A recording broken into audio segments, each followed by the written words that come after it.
बिस्मिल्लाहिर्रहमानिर्रहीम अस्सलाम वालेकुम। मैं हूं करामत मुगल और मेरे साथ हैं खालिद जमील साहब, सीनियर जर्नलिस्ट हैं, एबीएन न्यूज़ के ब्यूरो चीफ इस्लामाबाद हैं। बहुत शुक्रिया आपके वक्त का। सर बताइएगा, अभी कुछ देर पहले ही बिलावल ने बीट रिपोर्टर से इस्लामाबाद में मुलाकात की है और वो जो अपनी प्रोफाइलिंग कर रहे हैं वो आपको मीडिया में नज़र आ रहा है कि धड़ाधड़ फरमाइशी इंटरव्यूज़ भी हो रहे हैं, रिपोर्टर के साथ मुलाकातें भी हो रही हैं और अंदर की बातें वो तरीके से बाहर फेंक रहे हैं। वो बार-बार इस अज़्म का इज़हार कर रहे हैं कि 25 तारीख तक, 25 अक्टूबर तक आईनी तरमीम पास करवा लेंगे। कौन से नंबर्स हैं पीपल्स पार्टी के पास जो जो अपना वज़ीर-ए-आज़म नहीं ला सकती, वो आईनी तरमीम करवाने बैठे हुए हैं? उनके पास रॉन्ग नंबर है। बिल्कुल ठीक कहा आपने। उनके पास वो रॉन्ग नंबर है जो 70 साल से नंबर पूरे भी कर रहा है, नंबर तोड़ भी रहा है, नंबर खराब भी कर रहा है। सही। और वो रॉन्ग नंबर इनके नाना हजूर की जी। जान भी ले गया। वो रॉन्ग नंबर इनकी वालदा की जान भी ले गए। हुँ, वो रॉन्ग नंबर इनकी हुकूमतें भी 3-4 दफा खा गए।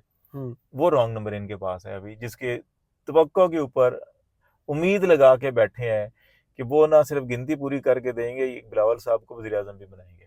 माँ सदके जाए। ठीक है।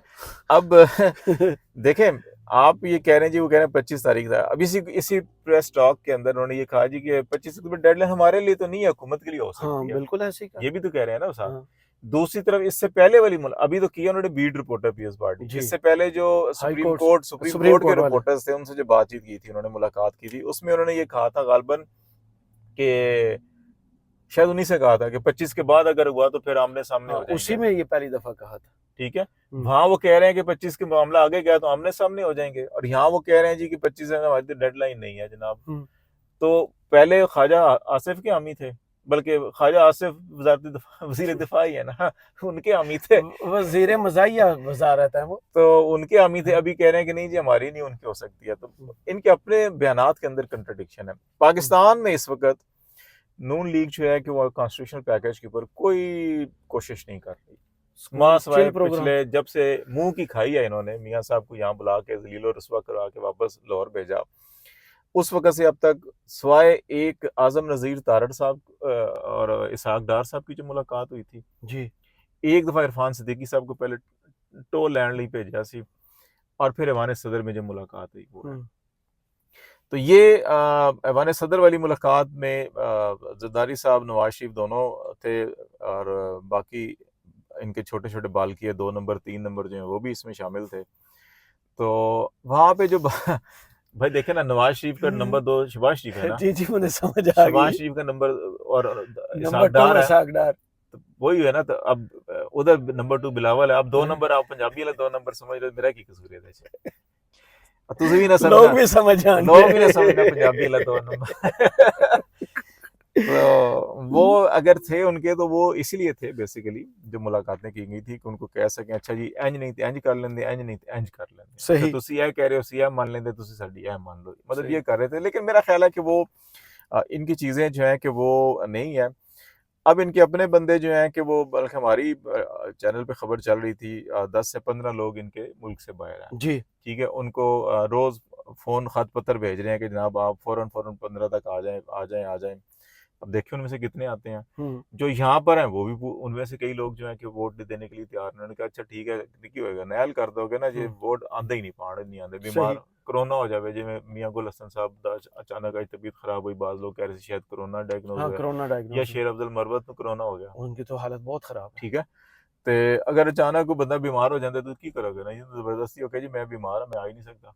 हुँ। ठीक है, मैनू कोरोना हो गया, सारे लग जाएगा, फिर की करोगे? उन्होंने कहना अवैस ठीक है। अवैस लगारी भी कोरोना च आया ठीक है। सी। तो अब ये भी मामला है। हुँ, फिर जो है कि अब पीटीआई के लोगों को आप घर तोड़ रहे हैं, आप उठा रहे हैं, आप उनके बच्चे उठा रहे हैं, आपको मिल नहीं रही, आप केपी हाउस में छापे मार रहे हैं, दरवाजे तोड़ रहे हैं, रेंजर घुस रहे हैं कि अच्छा वहाँ से वो ढूंढ लें, कुछ शायद वहाँ पे छुपा के बैठे हैं, जिनके ऊपर इनको तकिया था वो फिर नहीं मिले उनको।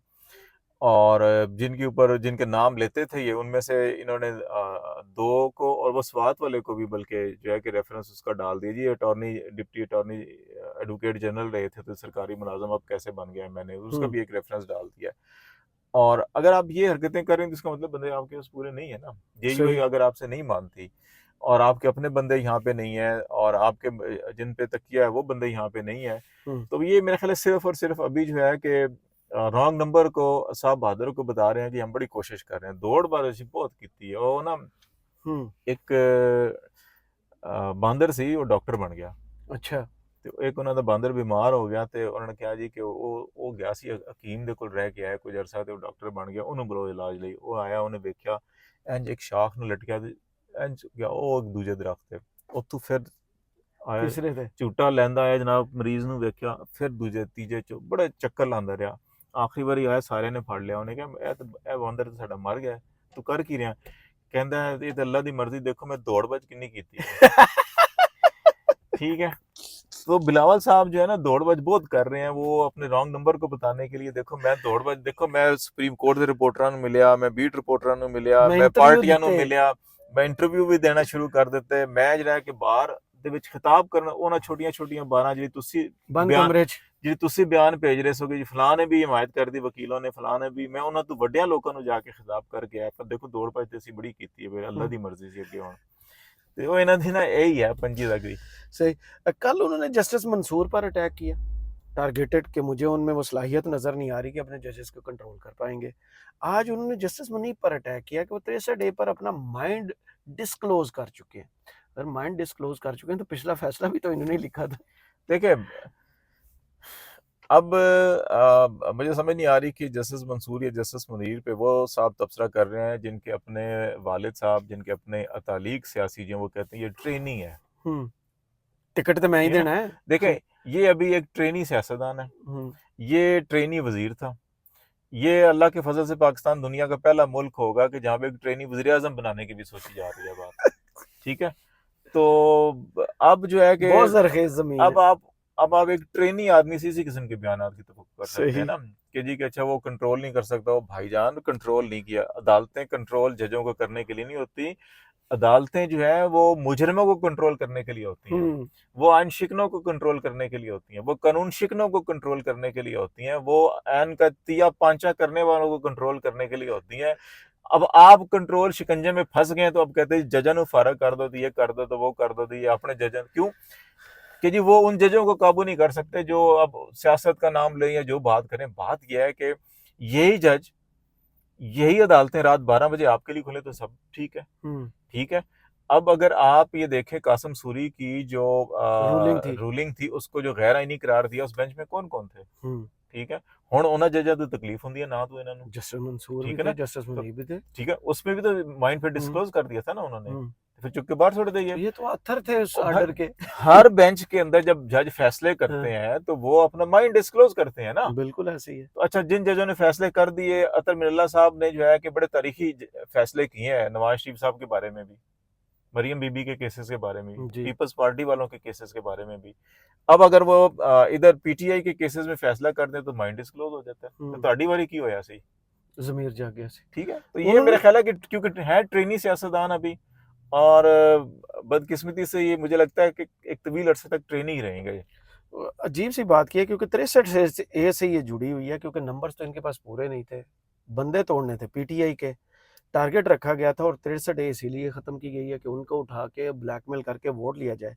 आज वो उसी पर कहते हैं कि हुकूमत के पास ज़मीर पर वोट लेने का ऑप्शन मौजूद है। इतनी डिटाई ये देखो गैर अखलाकी। देखें ये जो है ना ये सियासी खुदकुशी के मुताबिक है जी। ठीक है। बिलावल भुट्टो साहब ने ये बयान देकर मोहतरमा बेनज़ीर भुट्टो की रूह पे तमाचा मारा है। बिल्कुल ऐसे ही ठीक है। आज मोहतरमा बेनज़ीर भुट्टो की रूह तड़प उठी होगी कि मैंने जो सारी उम्र मेहनत की रियाजत की सियासत की कुर्बानियाँ दी और नवाज शरीफ जैसे आदमी को जब मोहतरमा के बारे में क्या क्या गलीज़ जुमले लफ्ज़ तस्वीर जो है कि उस ये नवाज शरीफ साहब की पार्टी क्या कुछ नहीं करती थी कि उन जैसे लोगों के साथ बैठ के मिसाक जमहूरियत किया और कहा कि हम मैंडेट का एहतराम करेंगे। आज उस खातून का बेटा उस सियासी शहीद खातून है सियासत में असूलों पे या जो भी उन्होंने अपनी कुर्बानी दी जान की कुर्बानी दी उसका बेटा बैठ कर अगर ये कहता है कि जी हमारे पास जो है कि वो ज़मीर के वोट का ऑप्शन भी है तो डूब मरना चाहिए। ये ट्रेनी सियासतदान भी नहीं है। इसको जो है कि जाके थड़े पे बैठ कर जो है कि उन्हीं ज़मीर फरोशों का कारोबार करना चाहिए मेरा ख्याल है। इमरान खान के बारे में उन्होंने एक स्टेटमेंट दिया लेकिन उससे पहले काजी साहब ने आज केस तो कोई और था, लेकिन उनकी मर्ज़ी होती है, कोई भी चीज़ दूसरी में घुसा लेते हैं। आज वो कहते हैं कि पाकिस्तान में बहुत से काम बगैर आइन और कानून के हो जाते हैं। यहाँ कानून और आइन के मुताबिक कुछ नहीं हो रहा है, वो कह रहे हैं कि उसके बगैर भी हो जाते तो हैं। जो सारे उन्होंने फैसले किए इसीलिए किए ना, जिसकी आप बात कर रहे हैं, ज़मीर फरोशी की भी और ज़मीर के वोट भी, तो भाई वो सारे फैसले इसीलिए तो किए हैं कि आइन और कानून के बगैर भाई चुप हाँ, को। आप देखें ना, पिछले 1-2 साल से चले हम उमर अता बंदयाल साहब को भूल जाते हैं, हुँ, वो बुरे थे जैसे भी थे। काजी साहब जब से चीफ जस्टिस बने, तो क्या पाकिस्तान में ह्यूमन राइट्स इंडेक्स जो है कि बहुत अच्छा हो गया? नहीं, क्या ख़वातीन को अपनी बीवी को साथ खड़ा करके उन्होंने हलफ उठाया? सिंबल हाँ, ठीक है? सिंबॉलिक था वो। तो क्या उस वक़्त कहा गया जी कि ये एम्पावरमेंट, ये ख़ातून की तक़द्दुस, तकरीम, इज़्ज़त सब कुछ है। मुझे तो ये लगता है कि वो जो एक्शन था वो तक़द्दुस और तकरीम नहीं था, बल्कि वो उन लोगों को ताना था कि तुमने इसके केस की वज़ह से मेरा रेफ़रेंस बनाया था ना मैं और मुझे सामने फ़ारिग खड़ा हूँ। कर रहे थे। तो ए लो, मैं ये भी चीफ जस्टिस ऑफ पाकिस्तान जे। सही। ठीक है ना? उमर अता बंदयाल साहब के दौर में काज़ी साहब के जो दोस्त थे वो कहा करते थे जी कि इस वक़्त मुल्क में कानून की हुक्मरानी नहीं, मदर इन कानून की हुक्मरानी है, हाँ, mother in mother law in की। लॉ की। रूल ऑफ लॉ नहीं है, हाँ, mother in law rule of law है। ठीक है? सही। ये कहा करते थे। तो आपने इसका मतलब ये साबित किया कि जी के सास की नहीं, बीवी की हुक्मरानी है इस वक़्त। हुँ, उसके बाद अगर आपने करने के बाद फिर अगर जो है कि पूरे मुल्क के अंदर अगर ख़वातीन के साथ ज़्यादती हो रही है, ज़ुल्म हो रहा है और लोगों के घरों के अंदर देखें ना आप, उस्मान डार, उमर डार से आपके लाख सियासी इख्तिलाफ सही, लेकिन उनकी घर के अंदर घुस के ख़वातीन के साथ जो कुछ किया यास्मीन गया, राशिद साहिबा, ठीक है? आलिया फिर हमज़ा। ये जो ख़वातीन सारी की सारी आप हाँ, एक के बाद दूसरा, दूसरे के बाद तीसरा मुकदमे पर मुकदमा और फिर एक थाने से दूसरे, दूसरे से तीसरे, चौथे एक ज़िले से दूसरे, दूसरे ज़िले से तीसरे और फिर एक सूबे से दूसरे। ये जो सारा का सारा हो रहा था और काज़ी साहब आगे तो फुटपाथ पे चलते हुए जो है कि खुद नोटिस ले लेते थे। लड़ भी पड़ते थे। ठीक है, अब आप देखें ना कि वहाँ पे ग़ालिबन ये फैसलाबाद के पास कहीं वो पे जो हमारी जड़ांवाला, क्रिश्चियन कम्युनिटी के साथ जो ज़ुल्म जड़ांवाला में हुआ, हुआ था, जी। वहाँ के लोगों ने एप्रिशिएट किया हुँ। कि काज़ी साहब जो है कि नहीं, वो भी इंसानियत, कंडक्ट की खिलाफ़वर्ज़ी थी, वहाँ जाके पुलिस वालों को हदायत देते रहे थे। मतलब वो एक सेकंड फेज़ है ना। जी। चलें आप एक बीइंग अ जज, एक ह्यूमन, आज जाके आप हमदर्दी कर रहे हैं और अगर हुँ, इंसाफ की फराहमी के लिए वो बात कर रहे हैं, किसी हद जी। तक चले हम मान लेते हैं, okay, hmm, well and good, ठीक है, एक ज़ुल्म हो रहा था उसको आपने रोकने के लिए आप अ, एक लिमिट क्रॉस कर गए। तो अब आपकी वो सारी की सारी असूल, वो सारी चीज़ें कहाँ चली गईं? आप बिल्कुल खामोश।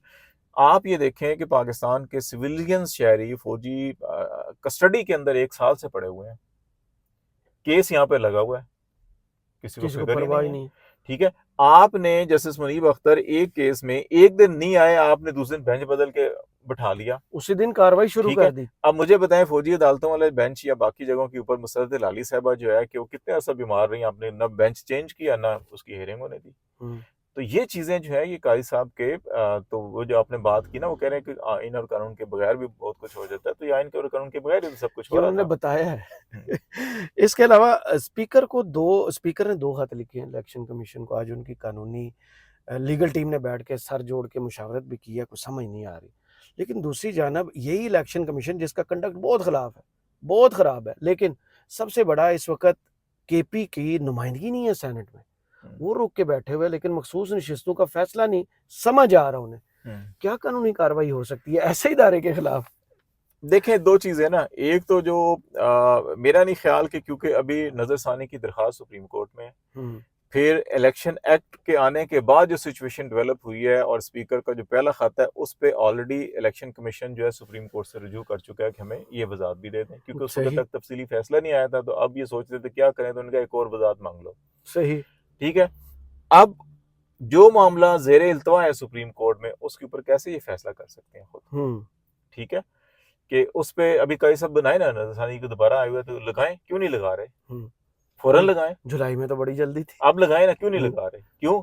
अब अच्छा जी हुण आइन और कानून के बगैर भी काम हो सकते हैं, ज़रा वो भी करके वेख लो, रॉन्ग नंबर नूं कह रहे ने वो भी करके वेख लो ज़रा तुसीं, शायद वो भी हो सही। जावे, ठीक है? इधरों खत आ रहा है कि अच्छा तू इधरों कर दे जी, सुप्रीम कोर्ट जवाब नहीं दे रही, तो मैं भी आईनी इदारा हूँ, मैं भी एक सही। अदालती फैसला कर सकता हूँ। लेकिन मेरा ख्याल है कि इलेक्शन कमीशन के पास ना तो ये पावर है कि एक मामला पेंडिंग है, ज़ेर इल्तवा है और उसके मजीद वजाहत के बगैर अगर ये कुछ काम करेंगे तो ये खुद फंस जाएंगे। अभी वो इसलिए भी है कि उस फैसले के अंदर बहुत कुछ इनके बारे में लिखा गया है तफसीली फैसले में भी, तो अब ये डर रहे हैं कि हमने और कम पाया तो कोई और साढ़े कम ना पाया जाए। ये तो कोई पता नहीं पंजी तो बात साहब है भी या नहीं है, फिर सही। क्या होएगा, साडा की बनेगा। एक तो ये है। दूसरा जो है कि इस मामले को पेशावर हाई कोर्ट में भी चैलेंज किया गया है ना, वहाँ जी। पे ये कहा गया जी कि अभी तो ये मुकम्मल नहीं है और ये कॉन्स्टिट्यूशनल पैकेज भी आ रहा है और ये सेनेट कंप्लीट नहीं है और ये इसके ऊपर कुछ इलेक्शन कमीशन से शायद जवाब भी मांगा गया, तो वो मेरे ख्याल है पेशावर हाई कोर्ट में भी। जी। और वहाँ शायद लार्जर बेंच बना रहे हैं, अब उसको लार्जर बेंच बनेगा तो दो जगहों के मामला लिटिगेशन होगा, तो मेरे ख्याल है उसमें ये अभी कुछ नहीं कर सकेंगे इलेक्शन सही। कमीशन उसमें। आखिरी सवाल बिलावल की गुफ्तगू सही। वो कहते हैं कि इमरान खान 2022 में अगर कोई सियासी फैसले कर लेते तो आज दोबारा वजीर आज़म होते। उन्होंने सियासतदानों की बजाय इस्टेब्लिशमेंट से मुज़ाकरात को तरजीह दी है। अब मुझे उनका कोई सियासी मुस्तकबिल नज़र नहीं आ रहा। नहीं, मेरा ख्याल है कि बिलावल साहब को ये देखना चाहिए कि देखें कि उनकी वालदा या उनके नाना जो है कि क्या वो हर कीमत के ऊपर इक़्तिदार के लिए सियासत करते थे। बेनज़ीर भुट्टो को जब पहली हुकूमत मिली थी तो उसने बाद में कहा कि मैंने गलती की उस वक़्त हुकूमत लेके, जब साहबज़ादा यकूब को वज़ीर ख़ारिजा बनाना पड़ा था उनको और जी, जी। पिंडी में जाके मुलाकात जी, जी, उनकी हुई थी बिल्कुल। कि मुझे हुकूमत नहीं लेनी चाहिए थी हुँ। बैसाखियों के ऊपर। और वो इस पे बाद में कायम रही थी कि बैसाखियों वाली हुकूमत नहीं, जो अब इमरान खान इमरान का है। खान ने भी वही ठीक कहा। है, तो इमरान खान तो उस पे वो सोच या उस नज़रिए पे खड़ा है जो बेनज़ीर भुट्टो का था। तो इसका सही। मतलब है कि बिलावल भुट्टो अपनी माँ की सियासत में भी कह रहा है कि पागल सी, हुँ। चवल मारी सी उन्हें, हुकूमत ऐ नहीं कीता और कीता। ये बेवकूफ़ आदमी है। ये मैंने कहा ना कि ये रॉन्ग नंबर के सहारे पे ये समझ रहे हैं कि अच्छा जी पाकिस्तान में रॉन्ग नंबर ही सब कुछ है और हम उसके ऊपर करेंगे। बिलावल साहब को ये मालूम है कि उनकी पार्टी सिंध में इस वक़्त जो है कि बमुश्किल कोई 35 से 40% सीटें जीत सकी थी और इनको दी गई हैं सीटें और वहाँ पे जी। सिंध हुकूमत इनको दी गई है। अब इनको पता है कि हमारा फ्यूचर ख़त्म हो चुका है। हमारा फ्यूचर सिर्फ़ जो है कि वो अब शहबाज शरीफ साहब की तरह बूट पॉलिश करने में है। तो इसलिए वो जो है कि वो इस किस्म की बात कर रहे हैं कि शायद ये हम करते रहेंगे तो हमें दोबारा सिंध में हुकूमत मिल जाएगी। लेकिन एक दफ़ा शायद अगर ले लें, अगर ले भी लें, तो मुझे नहीं लगता कि अगर अभी ये काजी साहब जो 25 इनके लिए सियासी मौत बनी हुई है, तो 25 अगर निकल गई, काजी साहब जो है कि टिकट बुक कराए हुए हैं उन्होंने, अगर वो लंदन चले गए, स्पेन भी तो जा सकते तो हैं। उसके बाद नहीं, अल्टीमेटली तो जाना उधर ही है, उन्होंने स्पेन और लंदन के दरमियान ही घूमते फिरते रहना है उन्होंने।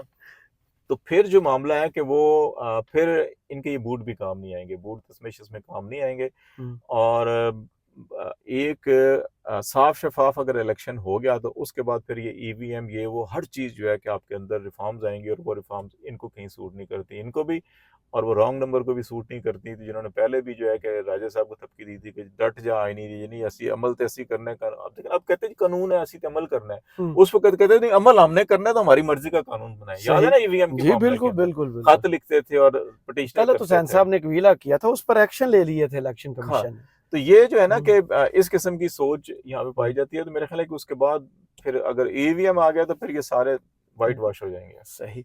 बहुत शुक्रिया खालिद जमील साहब आपके वक़्त का। कमेंट्स बॉक्स में ज़रूर बताइएगा वीडियो आपको कैसी लगी। इजाज़त दीजिए।